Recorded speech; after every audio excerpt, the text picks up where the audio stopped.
अखिल भारतीय भोजपुरी समाज द्वारा आयोजित छठ महापर्व के अवसर पर आयोजित आज के इस कार्यक्रम में मंच पर उपस्थित उत्तर प्रदेश सरकार में मंत्रिमंडल के मेरे वरिष्ठ सहयोगी उप मुख्यमंत्री श्री ब्रजेश पाठक जी, विधान परिषद सदस्य और भारतीय जनता पार्टी के प्रदेश के महामंत्री श्री गोविंद नारायण शुक्ल जी, प्रदेश के मुख्य सचिव श्री मनोज कुमार सिंह जी, प्रमुख सचिव मुख्यमंत्री कार्यालय श्री संजय प्रसाद जी, भारतीय जनता पार्टी महानगर लखनऊ के अध्यक्ष श्री आनंद द्विवेदी जी, इस कार्यक्रम के संयोजक श्री प्रभुनाथ राय जी,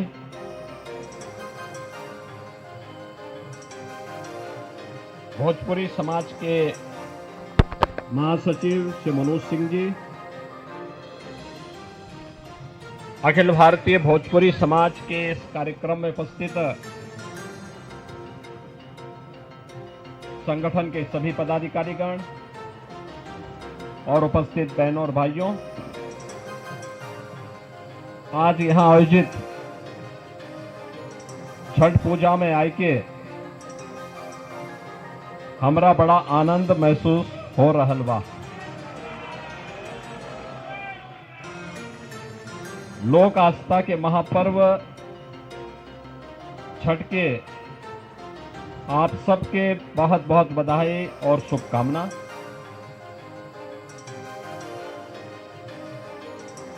छठी मैया की कृपा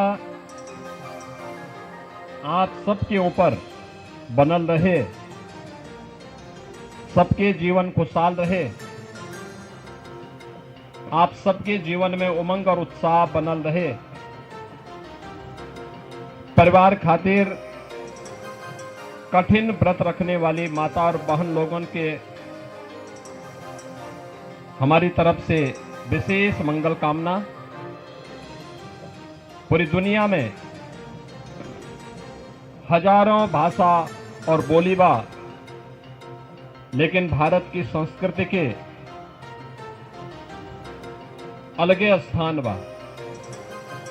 वही मां भोजपुरी भाषा संस्कृति अपन दुनिया में अलग मिठास और सुगंध के कारण सबसे हटके अपन पहचान बनौलेल बा और ये अलग अपन इतिहास बा। बहनों और भाइयों, मुझे बहुत प्रसन्नता है कि अखिल भारतीय भोजपुरी समाज का यह छठ महापर्व का ये 40वां वर्ष है। सन 1984 से ये लक्ष्मण मेला मैदान में यह आयोजन लगातार होता रहा है और अब तो यह न केवल भोजपुरी समाज का बल्कि अखिल भारतीय समाज का यह उत्सव बन गया है। जहां कहीं देखो भोजपुरी समाज बिहार से, पूर्वी उत्तर प्रदेश से, देश और दुनिया में जहां कहीं भी गया, अपने साथ पर्व की सुगंध को ले जाकर के एक भारत श्रेष्ठ भारत की इस परिकल्पना को आगे बढ़ाने के लिए कार्य कर रहा है। पर्व और त्योहार के पीछे का भाव भी यही है कि हम सब मिलकर के भेदभाव को समाप्त करके एक समरस समाज की स्थापना कर सके, अपनी विरासत पर गौरव की अनुभूति कर सके। विरासत से भटका हुआ व्यक्ति एक त्रिसंगो होता है, जिसके जीवन का कोई उद्देश्य नहीं होता। और निरुद्देश्य कोई व्यक्ति जब कार्य करता है तो उसमें कभी भी उसको न आत्मिक संतुष्टि हो सकती है और न समाज ही उससे संतुष्ट हो पाएगा।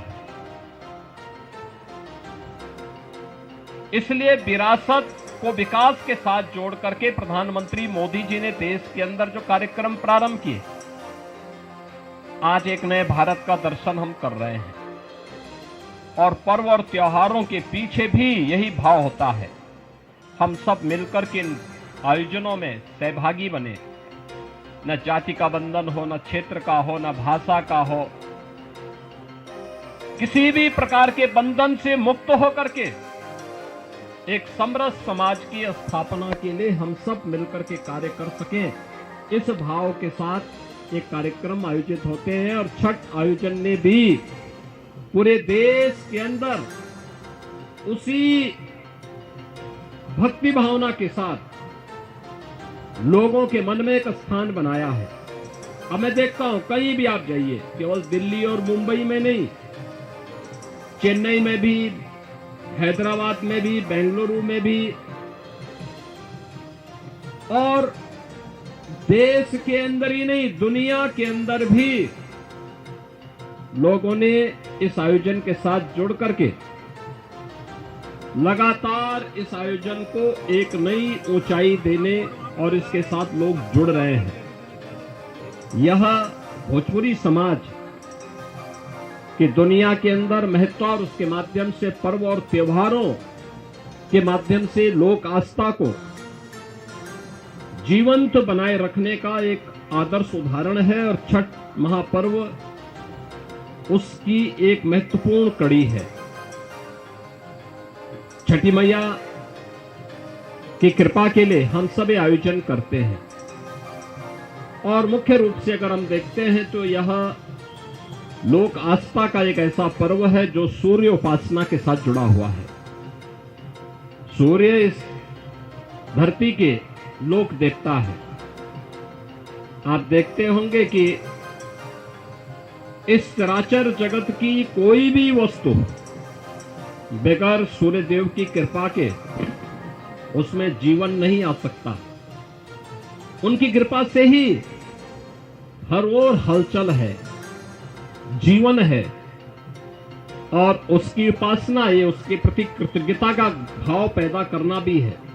अभी कुछ ही देर में अस्तांचल सूर्य को अर्घ देकर के माताएं अपने इस व्रत को और ऊंचाई को प्रदान करेंगे। कल सूर्योदय के साथ अर्घ देकर के इस व्रत की पूर्णाहुति होगी। बहुत कठिन व्रत है, लेकिन कठिन व्रत के साथ जुड़ करके व्रती और व्रत दोनों का महत्व और भी बढ़ जाता है। यह संकल्प जो आज छठ महापर्व पर हमारी माताएं बहनें ले रही हैं, आप सब और भोजपुरी समाज उसके साथ जुड़ करके और मजबूती प्रदान कर रहा है। यही संकल्प हमारा अपने राष्ट्र के प्रति भी होना चाहिए। बहनों और भाइयों, ये पर्व और त्योहार हमारे तभी जीवित हैं जब हमारा राष्ट्र धर्म जीवित है। और हम सबके जीवन का हिस्सा होना चाहिए कि पर्व और त्योहार हम लोग आयोजित करें, उनके साथ जुड़े, लेकिन इन सब का समावेश एक राष्ट्रीय धर्म के साथ हम लोग करें। राष्ट्रीय धर्म जिसमें सब हर व्यक्ति के लिए हर काम देश के नाम, हर काम देश के नाम। मोदी जी यही कहते हैं, प्रधानमंत्री मोदी जी के जीवन का संकल्प यही है। लेकिन एक और जहां हम इन आयोजनों के साथ जुड़ रहे हैं, अपने पर्व और त्योहार के माध्यम से समाज को जोड़ने का काम कर रहे हैं, वहीं कुछ लोग ऐसे भी हैं जो भारत में रह करके भारत की अस्मिता और भारत के अस्तित्व के साथ खिलवाड़ करना चाहते हैं। और जो लोग इस प्रकार का कृत्य कर रहे हैं, उन्हें किसी भी भारतवासी को बर्दाश्त नहीं करना चाहिए। याद रखना, 140 करोड़ भारतवासी जब एकजुट होकर के एक स्वर से बोलते हैं तो पूरी दुनिया आपकी बात को सुनती है। जब हम जाति, मत और मजहब के आधार पर बटे होते हैं तो दुनिया भी आपको नजरअंदाज करती है। एक स्वर से 140 करोड़ भारतवासी जब बोलेगा तो दुनिया की किसी देश की, दुनिया की किसी भी ऐसे तत्व की का दुस्साहस नहीं जो भारत की ओर टेढ़ी नजरों से देख सके। कोई नहीं देख सकता। लेकिन जब हम आपस में ही बटे रहेंगे तो ये दुष्परिणाम भी हमारे सामने आएंगे। और उस महत्वपूर्ण मुद्दे की ओर मैं आपका ध्यान आकर्षित करना चाहता हूं। याद करिए, 5 अगस्त 2019 प्रधानमंत्री मोदी जी की प्रेरणा से माननीय गृह मंत्री श्री अमित शाह जी ने देश की संसद में कश्मीर में धारा 370 और 35 ये को समाप्त करने की घोषणा की थी और देश की संसद की मोहर इस पे लगी थी और इसको पूरी तरह संविधान से धारा 370 को समाप्त करके आतंकवाद की ताबूत पर अंतिम कील ठोकने का काम किया था। दुनिया ने भारत की ताकत का एहसास किया। पूरी दुनिया को लगा ये नया भारत है। ये नया भारत किसी का नुकसान नहीं पहुंचाएगा, लेकिन कोई छेड़ेगा तो उसको छोड़ेगा भी नहीं। न झुकेगा, न डिगेगा, न हटेगा, बल्कि अपने राष्ट्र की अस्मिता और अस्तित्व की रक्षा के लिए सब कुछ निछावर करने को तैयार होगा और हर हाल में भारत की एकता और अखंडता को बनाए रखने के लिए जो भी कड़े से कड़े, कठिन से कठिन कदम उठाने की आवश्यकता पड़ेगी उसको उठाने में हिचकेगा नहीं। और यह कदम एक भारत, मजबूत भारत के रूप में प्रधानमंत्री मोदी जी का कदम था। जब कश्मीर में कांग्रेस के समय में संविधान में बाबा साहब भीमराव अंबेडकर के नचाने के बावजूद धारा 370 और 35A जोड़ करके आतंकवाद का गढ़ भारत को बनाने की कुछ चेष्टा 1952 में की गई थी और यह प्रावधान था कि यह अस्थायी प्रावधान होगा, लेकिन कोई भी सरकार हिम्मत नहीं कर पाई। मोदी जी ने हिम्मत दिखाई देश के हित में और धारा 370 समाप्त हुई। आज आप देखते होंगे जिस कश्मीर में पत्थरबाज पहले पत्थर मारते थे, वह कश्मीर आज एक बार फिर से भारत का स्वर्ग बनने की ओर अग्रसर। आज उस कश्मीर में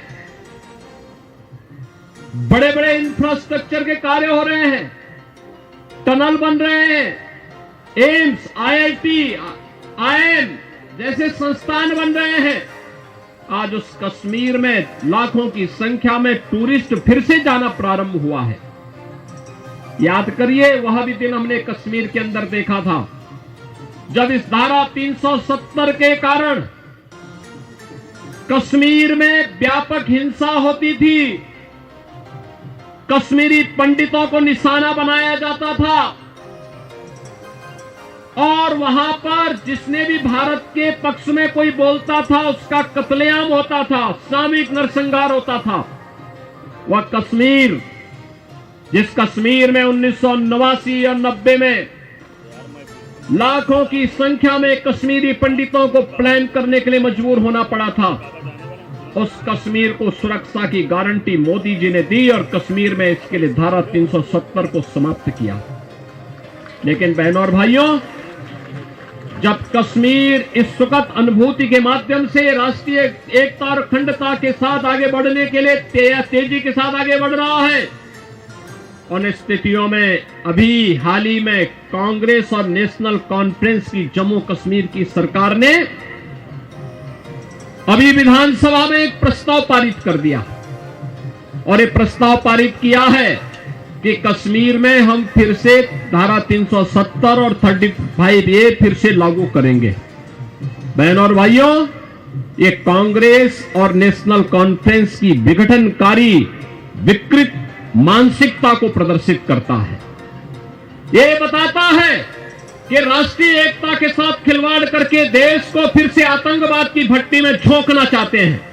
पूरा देश कांग्रेस के इस विघटनकारी प्रवृत्ति को देख रहा है और हम सब इसकी निंदा करते हैं और हम कांग्रेस के नेतृत्व को भी कहते हैं कि कांग्रेस के नेतृत्व को राष्ट्रीय सुरक्षा के साथ खिलवाड़ करने से बाज आना चाहिए। देश उन्हें स्वीकार करने को अब तैयार नहीं है, कतई तैयार नहीं है। धारा 370 जो समाप्त हो चुका है, जो इतिहास के गर्त में जा चुका है, अब फिर से कश्मीर में कभी लागू नहीं हो सकता। यह आतंकवाद की जड़ है, अराजकता की जड़ है, लाखों कश्मीरी पंडितों के कत्लेआम की जड़ है। यह धारा 370 लाखों निर्दोष नागरिकों के खून से सनी हुई धारा है, जिसने कश्मीर के माध्यम से, जिसने कश्मीर की सुगंध को मजहबी उन्माद के कोड़ में बदलने का काम किया था, जिसने कश्मीर जैसे धरती के स्वर्ग को एक मजहबी उन्माद के कोड़ में बदल करके पूरे कश्मीर की सामाजिक सद्भाव को तहस नहस करने का काम किया था। ये धारा 370 और 35A कश्मीर के अंदर आतंकवाद का बेयर हाउस बन गया था, जिससे आतंकवाद पनप रहा था, खुराक प्राप्त कर रहा था। लेकिन आज समाप्त करके जब कश्मीर मुख्य धारा के साथ जुड़ करके आगे काम कर रहा है, उन स्थितियों में जम्मू कश्मीर विधानसभा में पारित प्रस्ताव उस विघटन की बू को एक बार फिर से हम सबका ध्यान आकर्षित करता है। इन स्थितियों में हम कांग्रेस नेतृत्व को कहना चाहेंगे कि नेशनल कॉन्फ्रेंस और कांग्रेस मिलकर के जम्मू कश्मीर के अंदर जो कुछ कर रहा है, यह देश उसे कतई स्वीकार नहीं करेगा, किसी भी स्थिति में स्वीकार नहीं करेगा। 140 करोड़ भारतवासी हर हाल में भारत की एकता और अखंडता को मजबूती प्रदान करना चाहते हैं, हर हाल में उसकी एकता और अखंडता के पक्षधर हैं, और जो कोई भी उसके साथ खिलवाड़ करेगा उसको मुंहतोड़ जवाब देने के लिए हर भारतवासी तैयार होगा। आज के इस अवसर पर कांग्रेस को, छठ महापर्व के अवसर पर मैं कांग्रेस से ही कहूंगा कि वह जम्मू कश्मीर विधानसभा से पारित इस प्रस्ताव के खिलाफ स्वयं भी बोले, अन्यथा भारत में कांग्रेस की वही स्थिति हो जाएगी जो जम्मू कश्मीर में धारा 370 और 35A की हो चुकी है। मैं एक बार फिर से, जो ये पर्व लोक आस्था के साथ साथ राष्ट्रीय एकता, एकात्मता और अखंडता के प्रतीक हैं, इस अवसर पर मैं एक बार फिर से आप सबको छठ महापर्व की हृदय से बधाई देता हूं। लोक आस्था का यह महापर्व छठ आप सबके ऊपर, छठी मैया की कृपा आप सबके ऊपर बनल रहे, यह प्रार्थना उनसे बार बार करते हुए अपनी वाणी को विराम देता हूं। धन्यवाद। जय हिंद। बहुत बहुत धन्यवाद माननीय मुख्यमंत्री महोदय, और आपसे अनुरोध है कृपया प्रेम में पगी हुई भोजपुरिया सनेश स्मारिका का विमोचन करने की कृपा करें। ये भोजपुरी